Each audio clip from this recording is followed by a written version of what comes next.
हाँ जी, नमस्कार। आज हम लोग इस चैनल में आए हैं कुछ इम्पोर्टेंट बात करने के लिए आपसे। और ये इम्पोर्टेंट टॉपिक है कि टफ टाइम को हम एस्ट्रोलॉजी के साथ कैसे जोड़ते हैं। अक्सर हम एस्ट्रोलॉजी के ऊपर काफ़ी डिस्कशंस देखे हैं जहाँ की इंडिविजुअल बेस्ड ज़्यादा रहता है। लोग अपने फ्यूचर के बारे में पूछते हैं, लेकिन हम लोग एक ऐसे मुद्दे पर आज बात करना चाहते हैं जो कि आपके टफ टाइम से जुड़ा हुआ है। जानते हैं कि जब हम लाइफ को एक्सपीरियंस करते हैं तो अच्छा समय तो चलता है, लेकिन कई बार खराब समय बहुत आता है। और खराब समय में ये दिक्कत होती है कि जब खराब समय आते हैं तो जो छोटे प्रॉब्लम्स होते हैं काफी बड़े बन जाते हैं। और लेकिन एस्ट्रोलॉजी में एक बड़ा एडवांटेज ये है कि यदि आप पहले से जानते हैं कि ओके इस समय में ये प्रॉब्लम आने वाला है या इस पर्टिकुलर ग्रह की चीज इस समय आने वाली है, आज आप अपने आप को मेंटली प्रिपेयर कर सकते हैं। तो आजकल जो प्रॉब्लम है ना कि हम लोग हर समय एक दूसरे को ब्लेम कर देते हैं कि ये क्यों हुआ, उनके कारण हुआ, उनसे पूछेंगे वो किस लिए हुआ, इसके कारण हुआ, ऐसे करके हम एक दूसरे को ब्लेम करते हैं। लेकिन हम लोग कभी भी इस चीज पे ध्यान नहीं देते हैं कि कोई एक एस्ट्रोलॉजिकल क्लॉक चल रहा है, कोई एक डेस्टिनी का और एक एग्जिस्टेंस का एक टाइम चल रहा है। और एस्ट्रोलॉजी उसके बारे में एक अप्रोक्सीमेशन देता है, एक अंदाजा देता है, ओके ये टाइम में आपका अच्छा है या खराब जो भी है। तो अभी जो हम लोग का डिस्कशन होगा एस्ट्रोलॉजी के साथ में जो टफ टाइम का, जो मतलब जो टफ टाइम लाइफ में एक्सपीरियंस करते हैं उसके ऊपर, ये किसी एकेडमिक सेंस से हम लोग इसके ऊपर आपसे बात करना चाहते हैं। हो सकता है इसमें से सुनने से काफी लोगों को काफी फायदा होगा, स्टूडेंट्स को अपने एग्जाम्स के लिए या टफ जो कंपटीशन फेस करने के लिए, मैरिज में रिलेशनशिप डेवलप करने के लिए, बिल्ड करने के लिए, फ्यूचर इन्वेस्टमेंट करने के लिए। ऐसे बहुत सारे फैक्टर्स होते हैं जो सही समय पे अगर किया जाए तो उसके जो प्रॉब्लम्स हैं वो कम हो जाते हैं। और अगर सही समय पे नहीं करेंगे तो छोटे छोटे जो प्रॉब्लम्स होते हैं काफी बड़े लगने लगते हैं।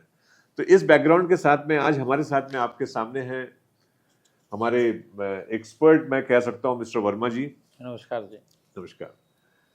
जो काफी दिन भारत सरकार की सेवा के बाद में, रिटायरमेंट के बाद में अपने पर्सनल नॉलेज के लिए और एकेडमिक इंटरेस्ट से इस विषय के ऊपर एक्सप्लोर करते रहते हैं।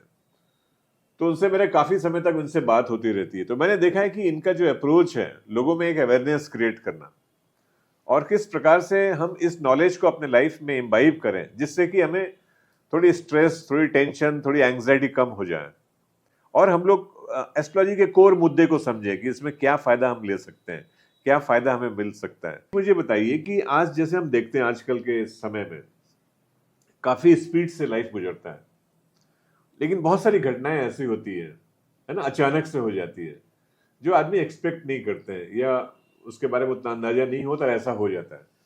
तो मुझे ऐसा लगता है कि कहीं टाइमिंग के साथ में एस्ट्रोलॉजी का लिंकेज और एस्ट्रोलॉजी के साथ में हमारी लाइफ का जो लिंकेज है वो काफी क्लोजली लिंक्ड है।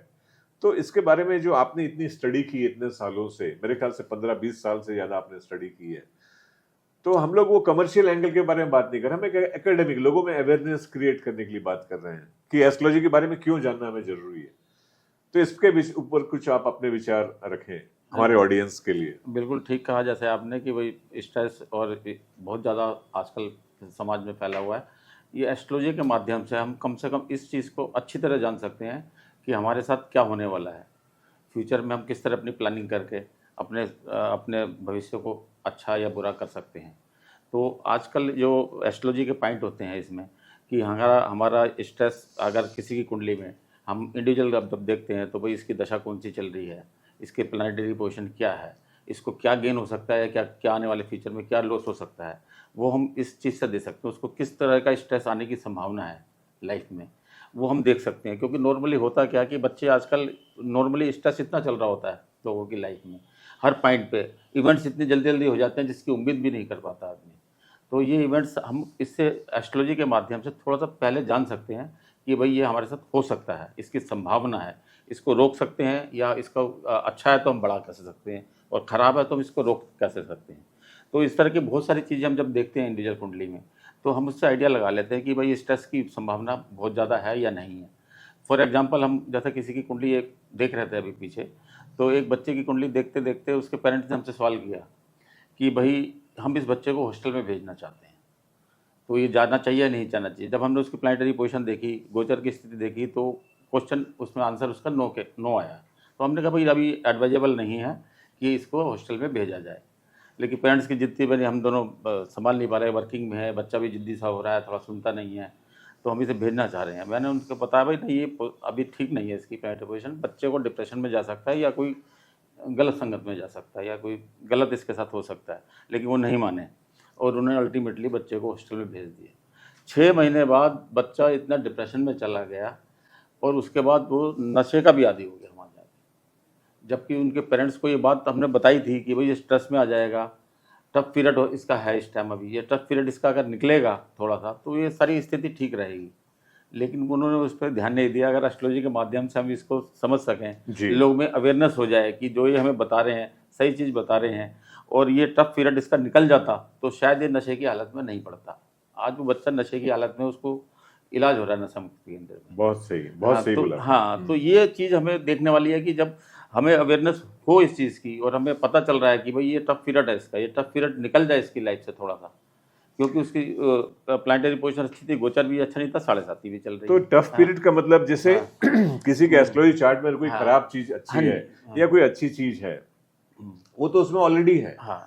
तो टफ पीरियड का मतलब जब वो दशा आती है उस दौरान वो चीज ज्यादा एग्रीगेट हो जाती है। बिल्कुल बिल्कुल, उस टाइम वो एक्टिव हो जाती है। अगर कोई नीचे के प्लैनेट है या गोचर उसका इस टाइम ऐसा एक्टिव हो रहा है कि वो उसको गलत डायरेक्शन में ले जा सकता है या उसको टफ पीरियड बना हुआ उसका, तो उस टफ पीरियड को हमें वेट एंड वॉच करना चाहिए, भी निकल जाए थोड़ा अच्छा है, ताकि वो स्थिति थोड़ा सा वेट करके थोड़ा सा उसको एलोंगेट कर देने से बिल्कुल वो समय निकल जाता है तो फिर ठीक हो जाता है। बिल्कुल, वो समय निकल गया तो वो स्थिति शायद ना बनती उसकी, अगर वो सुन लेते कि नहीं। मैंने उनसे रिक्वेस्ट भी करी कि भाई बच्चे को तो कोई बात नहीं, आप थोड़ा दिन अपने पास पढ़ाइए, जरूरी थोड़ी कि हर बच्चा हॉस्टल में जाके पढ़ेगा। तो वो कई बार नहीं होती अवेयरनेस। अगर इस चीज़ की लोगों में जागरूकता आए, हम सही ढंग से बता पाएँ उनको, तो अवेयरनेस जैसे जैसे बढ़ेगी तो इसका स्ट्रेस और टफ पीरियड से बहुत फ़ायदा होगा।